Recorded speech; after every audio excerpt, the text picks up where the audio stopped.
सबकी आवाज़ media network में आपका इस्तकबाल है। मैं रफ़ीउद्दीन रफ़ीक आपसे मुखातिब हूँ। इत्तेहादुल मुस्लिमीन के क़ायद असदुद्दीन अवैसी ने आज औरंगाबाद शहर में किरारपुरा इलाके में जलसे आम से खिताब किया। अपने खिताब के दौरान असदुद्दीन अवैसी ने अपने मुखालिफिन को सख्त तनक़ीद की, तो दूसरी जानिब उन्होंने पार्टी छोड़कर जाने वाले कायदीन का नाम लिए बगैर उनसे दर्दमंदाना अपील की कि वो हमारी मदद करे। उन्होंने कहा कि मैं उनका एहतराम करता हूं जिन्होंने इत्तेहादुल मुस्लिमीन को औरंगाबाद में लाया और उसके लिए सरगर्म अमल रहे। असदुद्दीन अवैसी ने प्रकाश अम्बेडकर को अपना कायद बताते हुए कहा कि हम संविधान बचाने के लिए प्रकाश अम्बेडकर की क़यादत में लड़ाई लड़ रहे हैं। आज असदुद्दीन अवैसी ने शहर के मुख्तलिफ इलाक़ों में रैलियाँ की। जाफर हुसैन मिराज साहब, मोहतरम जनाब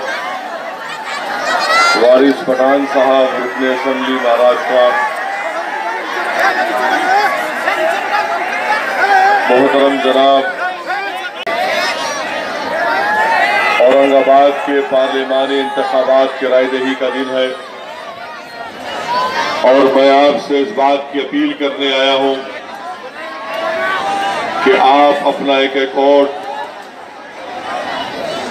मजलिस इत्तेहादुल मुस्लिमीन के उम्मीदवार के हक में इस्तेमाल करें और मोहतरम जनाब इम्तियाज जलील साहब को कामयाब करें।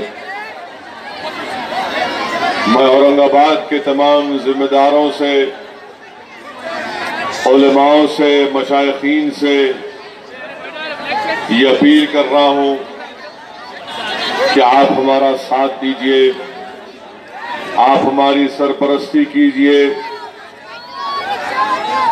मैं मेरे मजलिस इत्तेहादुल मुस्लिमीन के तमाम साथियों से अपील कर रहा हूं, अराकीन बल्दिया से अपील कर रहा हूं कि वो और मेहनत करें ताकि हमको एक एक वोट हमारा ज़ाय ना हो और इत्तेहाद के हमारे इस पैगाम को हमको और उस पर मेहनत करके उसको मजबूत करना है। मैं इस मौके पर उन लोगों को भी दावत दे रहा हूं जिन्होंने या जिसको मजलिस इत्तेहादुल मुस्लिमीन से इख्तलाफ है, मैं उनसे भी अपील कर रहा हूं कि आज ये हमारी जमहूरियत के दायरे में जो लड़ाई है वो हमारे इख्तलाफात से बहुत बड़ी है। मैं उनसे अपील कर रहा हूं कि आप भी हमारा ताउन पेश करिए। जो लोग मजलिस इत्तेहादुल मुस्लिमीन से किसी बिना पर दूर हो चुके हैं, मैं उनसे भी कह रहा हूं कि मेरा दिल साफ है, आप मजलिस का ताउन करिए। मैं उन तमाम हजरात का नाम लेना नहीं चाहता क्योंकि मैं उनको शर्मिंदा भी नहीं करना चाहता हूं, बल्कि मैं खुले दिल और जहन के साथ मैं उनसे कह रहा हूं कि आज भी मेरे दिल में आपके लिए इज्जत है। आप आगे बढ़िए और इस कारवां को लेकर आगे बढ़िए। खास तौर से मैं उन लोगों की तरफ कह रहा हूं जिन्होंने औरंगाबाद की सरजमीन पर मजलिस इत्तेहादुल मुस्लिमीन को लाया था। यकीनन आपके दिल, मेरे दिल में आपके लिए हमेशा इज्जत रहेगी। आप मुझसे दूर हो या मेरे मुखालिफत करें, मगर मैं यकीनन उस चीज को कभी नहीं भूल सकता। मेरे अजीज दोस्तों और बुजुर्गों, मजलिस इत्तेहादुल मुस्लिमीन ने हैदराबाद की पार्लियामेंट की सीट से हटकर मैं आपको एक खुशखबरी सुना रहा हूं कि इंशाअल्लाह ताला आज किशनगंज बिहार में वो सीमांचल के पसमानदा इलाके में आज जो पोलिंग हुई, उस रिपोर्ट जो मुझे अभी मिली है वो ये बता रही है कि इंशाअल्लाह ताला किशनगंज से भी मजलिस इत्तेहादुल मुस्लिमीन के उम्मीदवार अख्तर इमाम कामयाब होंगे। मेरे अजीज दोस्तों और बुजुर्गों, हमारी लड़ाई हमेशा यही थी यही है और यही रहेगी कि हमको हमारा जायज़ मुकाम मिलना चाहिए। हमको सियासत में, सियासत के ऐवानों में, चाहे वो हिंदुस्तान की पार्लियामेंट हो या फिर महाराष्ट्र की असेंबली हो या औरंगाबाद की बल्दिया हो, म्युनिसिपल कॉरपोरेशन हो, इन तमाम मुकामात पर हमको हमारा जायज़ मुकाम मिलना है। आज अल्हम्दुलिल्लाह वो वक्त आ चुका है कि हमको एक और मर्तबा मुत्तहिदा अगर हम कोशिश करेंगे, अपने वोट में जरा सा भी फर्क आने नहीं देंगे, तो यकीनन इंशाअल्लाह ताला औरंगाबाद के इस तारीखी शहर में आपका एमपी इंशाअल्लाह ताला कामयाब और कामरान होगा। मेरे अजीज दोस्तों और बुजुर्गों, आप इस बात से बखूबी वाकिफ हैं कि मजलिस इत्तेहादुल मुस्लिमीन ने जनाब प्रकाश अंबेडकर साहब का साथ दे रही है। उनसे हम वंचित बहुजन अघाड़ी के साथ हैं। मैं प्रकाश अंबेडकर साहब के साथ उनकी क़ियादत में काम कर रहा हूं और हमारा मकसद एक ही है कि महाराष्ट्र की मजलूम और गरीब आवाम को इंसाफ मिले। और इसीलिए आज आप देखते हैं कि पूरे महाराष्ट्र में जहां जहां वंचित बहुजन अघाड़ी के उम्मीदवार कामयाब होंगे और यहां से इम्तियाज जलील जब आपकी दुआ और वोटों से कामयाब होंगे, हैदराबाद से असदुद्दीन ओवैसी इंशाअल्लाह कामयाब होगा, किशनगंज से अख्तरुल ईमान कामयाब होंगे, तो मैं औरंगाबाद की आवाम को इस बात का वादा कर रहा हूं कि हम जब बहैसियत रुकने पार्लियामान बनकर हिंदुस्तान की सबसे बड़ी पंचायत लोकसभा में जाएंगे, तो आप इस बात को जहन में रख लो, इत्मीनान करो कि इंशाअल्लाह ताला मजलिस इत्तेहादुल मुस्लिमीन हिंदुस्तान में दोबारा नरेंद्र मोदी को और बीजेपी को वजीर आजम बनने नहीं देंगे इंशाअल्लाह ताला। हम मोदी के खिलाफ थे और है और रहेंगे इंशाअल्लाह ताला। और मुझे पूरा यकीन है कि हिंदुस्तान की आवाम दोबारा नरेंद्र मोदी को हिंदुस्तान का वजीर आजम नहीं बनाएगी, क्योंकि 2014 में जो हमने देखा कि किस तरह हिंदुस्तान की आवाम को धोखा दिया गया, किस तरह झूठे और दिल फरेब वादे किए गए, उसके बावजूद भी नरेंद्र मोदी ने इतनी बड़ी तादाद में उनको कामयाबी मिली। मिसाल के तौर पर हिंदुस्तान के वजीर आजम ने 2 लाख नौकरियां खत्म हो गई और उस 50 लाख में सबसे ज्यादा नौकरियां जिसकी खत्म हुई वो तमाम के तमाम अक़लियतों से ताल्लुक रखते थे, दलित समाज से ताल्लुक रखते थे, ओबीसी समाज से ताल्लुक रखते थे। मोदी ने एक ही हरकत करके तमाम के तमाम लोगों के रोजगार को बर्बाद कर दिया। आज हिंदुस्तान के वजीर आजम से जब मोदी से आप सवाल करेंगे कि बताओ मोदी तुमने नौकरियां नहीं दी, तो मोदी पुकार कर कहेगा कि मैंने घर में घुसकर मारा। ऐ हिंदुस्तान के वजीर आजम, तुम झूठों के बादशाह हो, तुम झूठों के शहींशाह हो। गरीब के घर में पैसे नहीं है, बच्चे को नौकरी नहीं है और तुम अपने झूठे वादे को कवर करने के लिए, उस पर निकाब डालने के लिए तुम कहते हो कि मैंने घर में घुसकर मारा। जब नोटबंदी की बात करेंगे तो मोदी कहेगा कि मैंने ब्लैक मनी को खत्म कर दिया। अरे कहां ब्लैक मनी खत्म हुआ?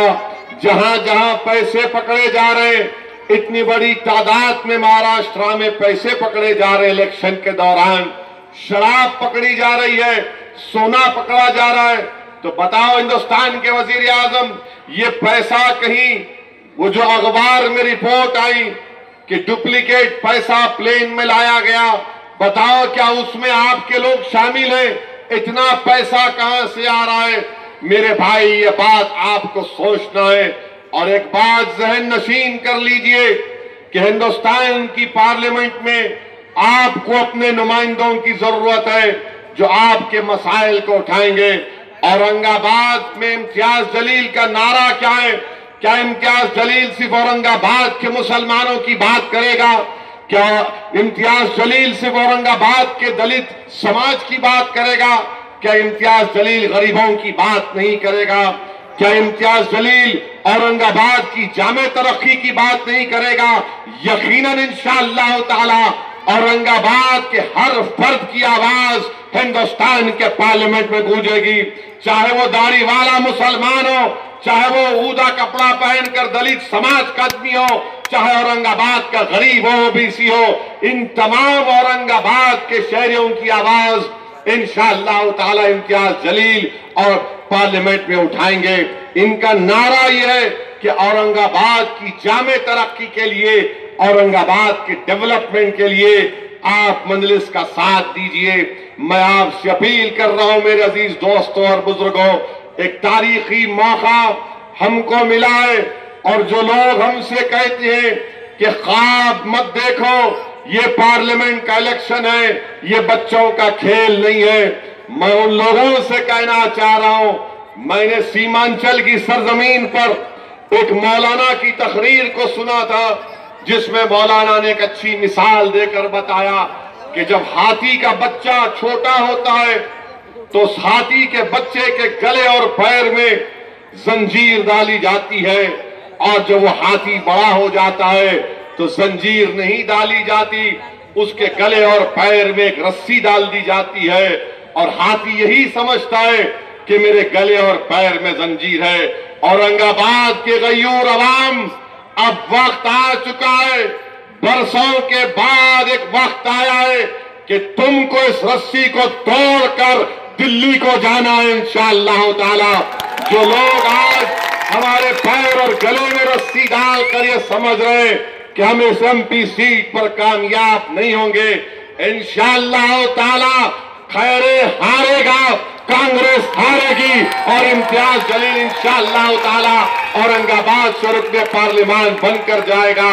मेरे अजीज दोस्तों और बुजुर्गों, मालूम हुआ कि हिंदुस्तान के वजीर आजम ने, झूठ का सहारा तो लेना इनकी आदत है, वर्धा में तकरीर की सिर्फ सब्जेक्ट के ऊपर मोदी ने कह दिया, हिंदू मुस्लिम कर दिया उसको। हम हिंदुस्तान के वजीर आजम से पूछना चाहते हैं, महात्मा गांधी को मारने वाला असदुद्दीन ओवैसी का साला था क्या? दिल्ली के सड़कों पर सिखों का कत्लेआम करने वाले क्या मेरे रिश्तेदार थे? बताओ नरेंद्र मोदी, कौन थे ये लोग? मगर नरेंद्र मोदी ने ये कर दिया जो हिंदुस्तान की तारीख में कोई नहीं किया। आज हम पाकिस्तान के दहशतगर्दी की वजह से हमको नुकसान पहुंच रहा है। पाकिस्तान की सरजमीन पर एक जालिम जिसका नाम शैतान अजहर है बैठा हुआ है, जिसका नाम तंजीम का ये जैश शयातीन है, उसके लोग पुलवामा में हमला किए।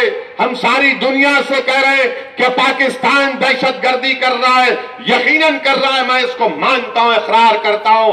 लश्करे वो तैयबा नहीं है, लश्करे शयातीन है, मैं इसको मानता हूं। मगर बताओ हिंदुस्तान के वजीर आजम, ये तुम्हारी कौन सी दोगली पॉलिसी है कि जिसने मालेगांव में बम ब्लास्ट किया? 29 सितंबर 2008 को बम ब्लास्ट हुआ जिसमें मालेगांव में 9 लोग मारे गए, 100 के करीब लोग जख्मी हो गए।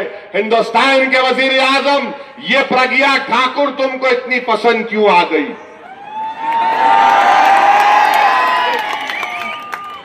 ये प्रज्ञा ठाकुर का आपके दरमियान में क्या टाका है? क्या बात है उसमें जो तुमको कोई और नहीं नजर आया? प्रज्ञा ठाकुर जिसके ऊपर टेररिज्म का इल्जाम है, अनलॉफुल एक्टिविटीज प्रिवेंशन एक्ट उसके ऊपर लगा हुआ है। 9 लोगों को आराम से भड़काऊ भाषण हो रहा, जंजीर टूटेगी इंशाअल्लाह ताला, मगर यहां नहीं टूटना है, 23 के दिन तोड़ना है जंजीर को। ऐसा निकाल के फेंक। बहुत हो गया। अब आपको बता रहा था, साध्वी प्रज्ञा ठाकुर, अरे बैठो पाशा, अभी वोट करेंगे, आराम से बैठो। अभी आज खाली इंटरवल है, पूरी फिल्म कल शाम में होगी। आज खाली little, very little. Tomorrow full batting, complete batting, non stop hitting Modi, hitting Congress, hitting Shiv Sena, everyone. और पहला मार, चौकीदार आउट। अब आप सुनिए जो हम बात, साध्वी प्रज्ञा ठाकुर पर इल्जाम है कत्ल का। 6 लोग बम ब्लास्ट में मार दिए।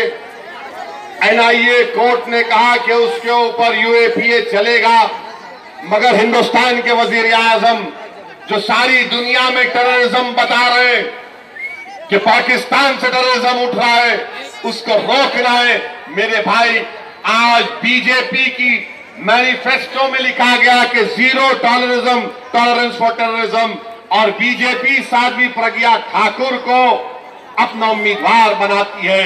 हिंदुस्तान के वजीर आजम, क्या ये टेररिज्म का माने तुम्हारे पास नहीं रखता कि मरने वालों का नाम कुछ है तो तुम उसको टिकट दे दोगे? 10-9 लोग मारे गए, 100 लोग जख्मी हो गए।